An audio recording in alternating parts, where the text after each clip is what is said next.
Hi everyone. गर्मियों के दिनों में अगर आप भी ठंडे ठंडे और एकदम सॉफ्ट दही बड़े का मजा लेना चाहते हैं तो ये वीडियो जरूर देखिएगा। दही बड़े खाने में तभी टेस्टी लगते हैं जो वो एकदम सॉफ्ट बनते हैं। तो मैं आपके साथ सारी वो टिप्स और ट्रिक्स शेयर करूंगी इस वीडियो में, और इस साथ ही हम एक बहुत ही बेहतरीन मसाला बनाएंगे दही बड़ों के लिए।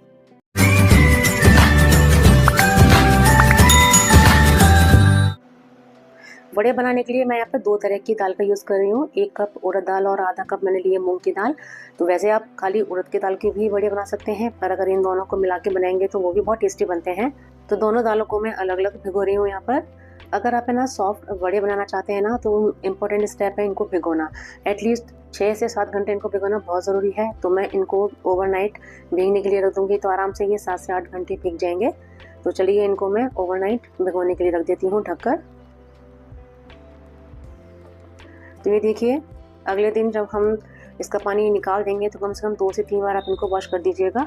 तो यहाँ पर देखिए कि उड़द की दाल भी बहुत सॉफ्ट हो चुकी है, एकदम बढ़िया पीसने लायक हो चुकी है। और ये देखिए मूंग की दाल भी बढ़िया तरीके से भीग चुकी है और थोड़ी सॉफ्ट भी हो चुकी है। अब बारी आती है इसको पीसने की। तो यहाँ पर है ना मैं अभी आधी उड़द की दाल पीस रही हूँ, और इसको है ना हमें धीरे धीरे पीसना है और बहुत ही कम पानी डालना है। मतलब पानी हमें ना के बराबर ही डालना है। 2-2 चम्मच करके इसमें पानी डालेंगे ताकि ना ये इस तरीके से पीस के तैयार हो जाए। तो ये दाल हमें बहुत ज़्यादा फाइन भी नहीं पीसनी है और बहुत ज़्यादा हमको उसको मोटी भी नहीं पीसनी है। तो चलिए इसको हम बाहर निकाल लेते हैं, और इसको हम किसी बड़े बर्तन में ही निकालेंगे हम। अब जो आधी बची हुई उड़द की दाल थी ना उसको भी मैं पीस कर लेकर आती हूँ। तो यहाँ जो सेकंड स्टेप ध्यान देना है वो ये है कि इसमें बहुत ही कम पानी का यूज़ करके हमें दाल को पीसना है। चलिए मूंग की दाल को भी पीस लेते हैं। अब इन दोनों को पीसने के बाद इस बड़े बर्तन में मैं इनको मिक्स कर दूंगी।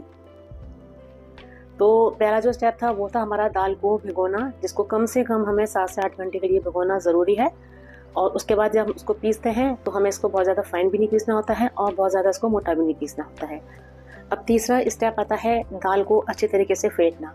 तो यहाँ पर है ना हम दाल को एक ही डायरेक्शन में फेंटेंगे। इस तरीके से देखिए आप, बहुत बढ़िया तरीके से इसको फेंटना है जब तक कि एकदम फ्लफी और ये हल्की हो जाएगी। ये देखिए कितनी हल्की हो गई है, एकदम फ्रोदी हो गई है ये। हमें इसको उल्टी तरफ नहीं फेंटना है, एक ही डायरेक्शन में फेंटना है ताकि इसके अंदर जो हवा है वो बाहर नहीं निकले। दाल जब अच्छे से फिट जाएगी उसकी पहचान है, आप ना थोड़े से पानी में थोड़ा सा मिक्सचर डाल के देखिए, ये ऊपर फ्लोट कर रही है, इसका मतलब हमारी जो दाल है वो बढ़िया तरीके से फिट चुकी है। इसके बाद है ना हम इसमें डालेंगे थोड़ी सी बारीक कटी हुई हरी मिर्ची, थोड़ी सी बारीक कटी हुई मैंने अदरक डाली है इसमें। आप चाहें तो अदरक को ग्रेट करके भी डाल सकते हैं। आधी छोटी चम्मच इसमें जीरा डालेंगे, और इसमें डालेंगे नमक थोड़ा सा, और इसमें थोड़ा सा हींग का पाउडर भी मैंने इसमें ऐड कर दिया है। अब हमें ना इसको हल्के हाथों से ही मिक्स करना है। ध्यान रखना है कि इसे हमें बहुत ज़्यादा फास्ट नहीं करना है, इसको हल्के हाथों से धीरे धीरे जो हवा है ना वो बाहर नहीं निकले। फिर है ना हाथों को थोड़ा गीला कर लेंगे ठंडे पानी में, और फिर एक एक करके इस तरीके से हम गोल गोल बड़े गरम तेल में छोड़ते जाएंगे। तेल यहाँ पर मीडियम हॉट रखना है, हमें एकदम हाई नहीं रखना है।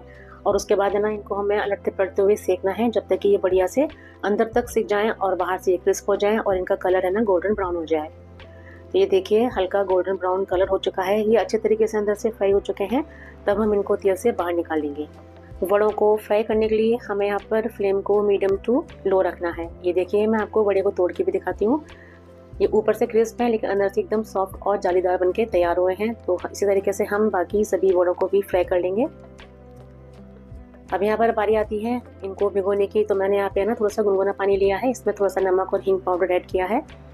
अब इसी पानी को अच्छे से मिक्स कर लेंगे, और उसके बाद जो वड़े हमने भी तैयार किए थे वो इनमें डाल देंगे। तो आपको भी जितने वड़े बनाने हैं, तैयार करने हैं अपने घर वालों के लिए, उस हिसाब से उतनी क्वांटिटी में हम वड़ों को इस पानी में डुबो देंगे, और कम से कम इनको ना 10 मिनट के लिए छोड़ देंगे ताकि ये अच्छे से पानी को एब्जॉर्ब कर लें और एकदम सॉफ्ट हो जाएंगे।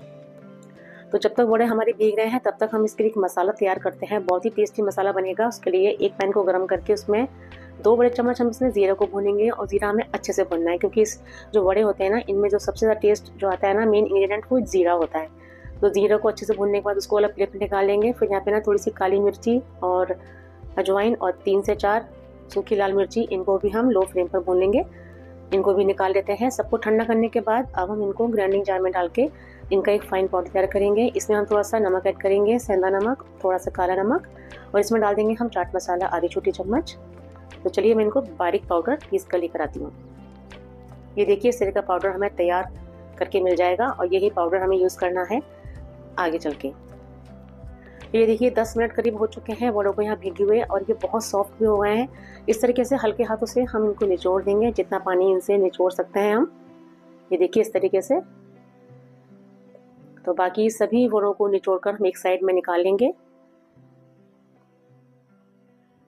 अब इसके लिए हम दही तैयार करेंगे। तो मैंने यहाँ पर करीब आधा किलो दही लिया है। इसको बहुत अच्छे से हमें फेंटना है, एकदम स्मूथ कर लेना है। इसके बाद हम इसमें ऐड करेंगे थोड़ा सा नमक। नमक हमें ज़्यादा नहीं डालना है क्योंकि बाकी चीज़ों में भी नमक है, तो बहुत ही कम इसमें नमक ऐड करेंगे।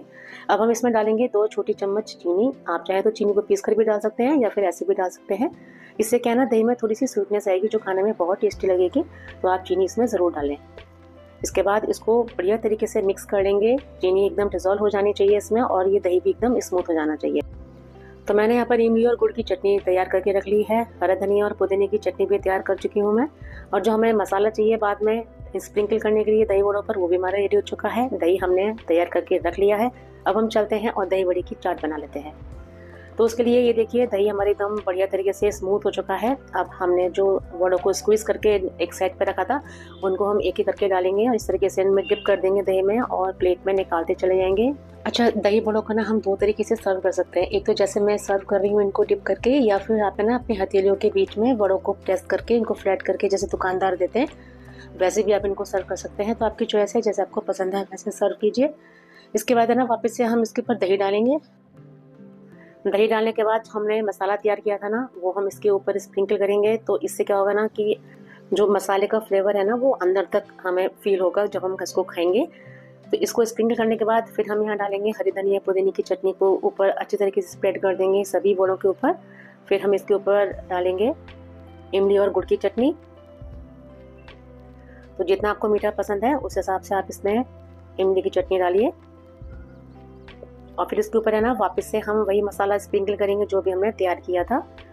ये देखिए हमारे बहुत ही सॉफ्ट और ठंडे ठंडे दही वड़े तैयार हो गए हैं। बहुत टेस्टी लगते हैं और गर्मी में तो बहुत ही मज़ा आता है इनको ठंडा ठंडा खाने के लिए। तो मैंने इस वीडियो में पूरी कोशिश की है सभी टिप्स एंड ट्रिक्स को आपके साथ शेयर करके, और सभी स्टेप्स को मैंने डिटेल में आपके साथ शेयर किया ताकि जब भी आप वड़े बनाएं तो आपके वड़े भी सुपर सॉफ्ट बने। तो चलिए मिलते हैं नेक्स्ट वीडियो में, तब तक के लिए थैंक यू, बाय बाय।